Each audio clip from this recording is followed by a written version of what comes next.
tuna hanin karanda chhuatlang pui hi SBI PO le I khatlampang hoi de lek kha ani dona chu essay writing pa nga nge competitive big ang tur ni chu nakina in lo sha thiam the nan ka lo sei ni oh pakhatna chuan essay writing kan ti chuan essay writing is all about your writing skills and how well you prepare your thoughts on a particular topic and how you organize your ideas apoimo kan ideas kan organize thiam lo chuan in nge kan essay kha acha thei lawani eng ang ponin a subject matter kha shebelin shechiang ma ila I khamik a preparation process kha fel lo chuanin enge alang pher noi theya chuwang chuanin a question in enge min zo ti kha ke ma ni le enge ke ma ni kan rin no anga ya chuanin enge a topic a changa peng ti lo bur tur ni chu chuanin a question kan study anga enge compare and contrast le ang hoi nge ze atu ti kha sha thei don ni mo atlang queen in exam tour and face tour anga hi chuanin analytical le argumentative ang chi kha more descriptive yang kha aron kal ankaring arin chuan try to cover the essay in 3 parts like introduction, body and conclusion mo atlang point 3 paragraphs a hi zo in tum don nia achan chu hei chu kan sha sabe kan ya ka sei thui lo mayang achan chu time kha minute som panga atanga som hi vel cha kha essay tan khanin in pe thei dona apum puya khan 30 minutes in nei dona chumi chu kami 30 minutes chung khanin essay le letter writing kha in zo angai wangin 15 to 20 chu ngai to la atam me alawania o chu wang chuanin inward limit kha it I soinan to lo meng o time can consume them to box ya chuan time 20 minutes kan dia word limit 250 on essays mo paragraph pathuma kan chenang kan dia marks kha som panga chuanin notable points to write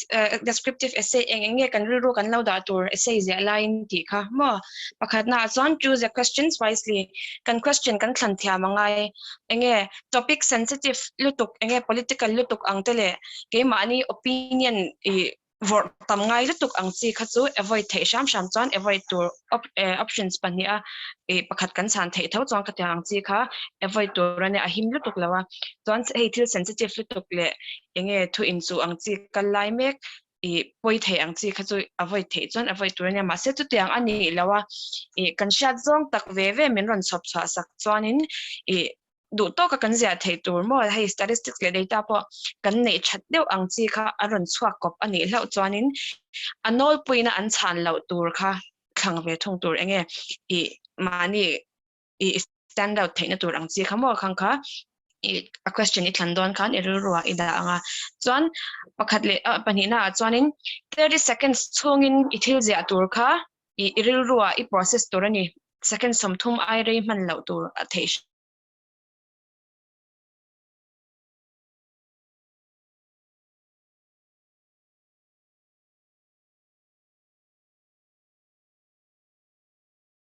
chan chu ingai to rol khanin I type ngal char lo chuan hun akal zung dona radio ngai to anani man chuan I type zong man lawang ithil soidu le ize adu khamo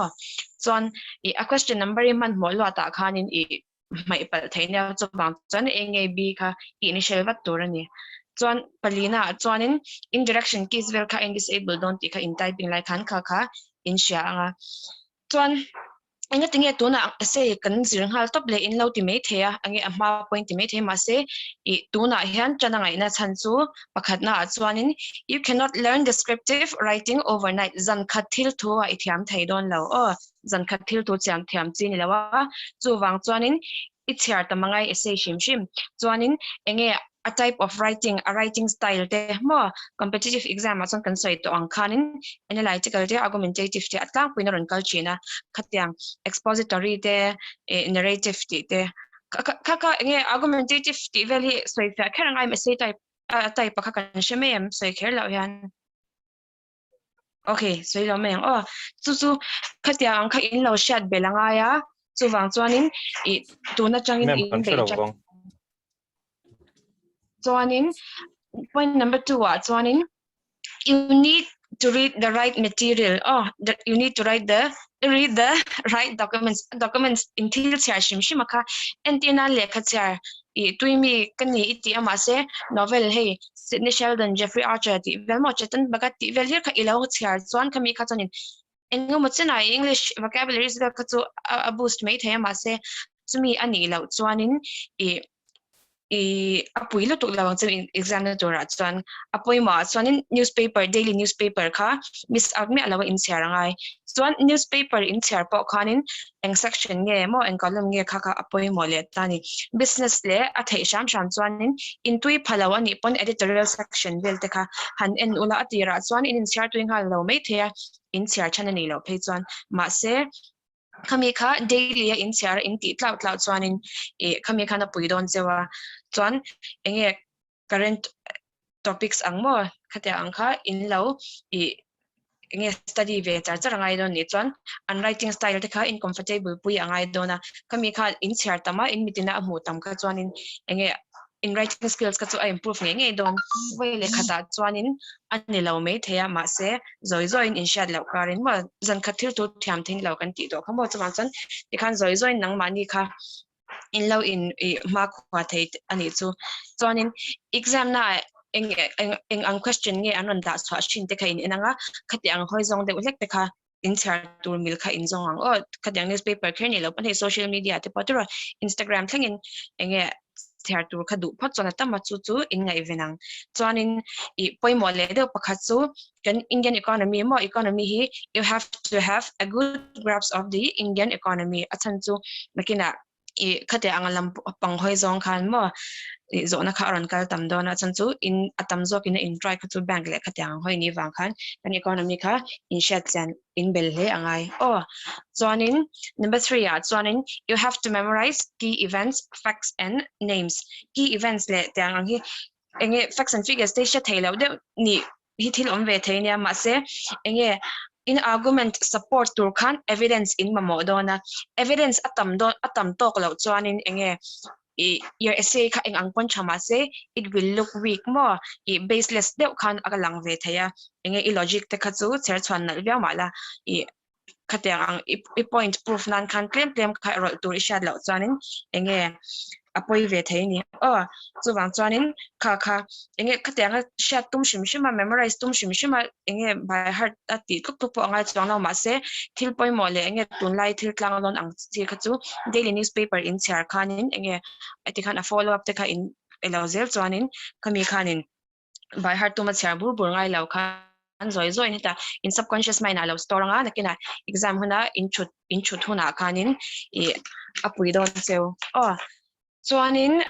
apalina chuan improve your typing speed and accuracy hi apoimo em achan chu in hun nei kha atlem box se a typing hi zan khathil tu a nge essay ang thawa thiam thei ani lo ve a chuwang chuanin typing hi in practice charangai in keyboard a khan chuta po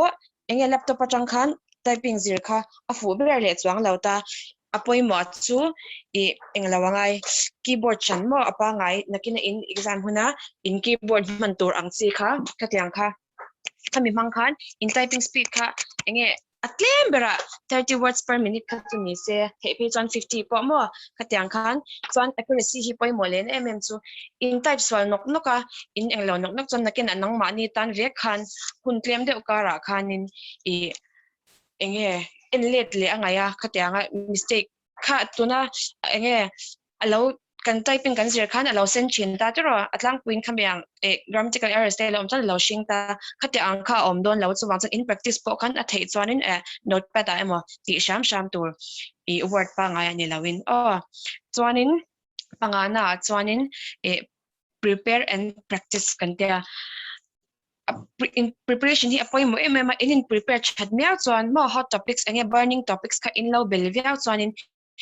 a question in zumu khan in lo teach enge Zirtur kha heta aron lo chai ma se khatyang ani lo kha chuan enge in zuk bo hu thaya kha ngai to na hun sen wak kha fu don lawa chuwang chuanin enge previous exam vela enge anzo mo in exam tur zir khan enge anzo eng hoin nge zona an siam chin mo enge compare and contrast tur nge ni a argument proof tur nge ni akhatiang hon hoi khan a question in lo study anga chuan khami tur khanin in lo in buatsaih ang khamilam hoi khan chuan in practice tam anga ya thei sham chuan in ni khata article pakhatal zia in tumang enge khatiang tuna topic enge bitcoin mo cryptocurrency ti vel ang chi banking mo privatization of banks pros and cons ti ang vel te kha I lo ziang hal theilo ni pon tlema topic nang mana isha thiam ve lecture mangin writing skills develop nan ngor tikhan article pakhatal ze itu manga chuanin kha khani tina izia chuan zoin writing skills ka lo in developang hey kan enge kan thil ti tam chu mo kan shat lo lai hanin alo in game ania alo in store chu kha apui dan chon in zia lai khanin pawimawh chu in focus tur chu clarity pawimawh chuanin in thil zia kha clear tur ani chuan enge abe boma khanin peng vak tur ani lawa chuan I thil zia kha ishe thiamani ti kha examiner in essay chhar tu khanin ashat angai if you fail to prepare you are preparing to fail in prepare chatlo chuan fail to ring in prepare khan in da to pro chu wang chuan in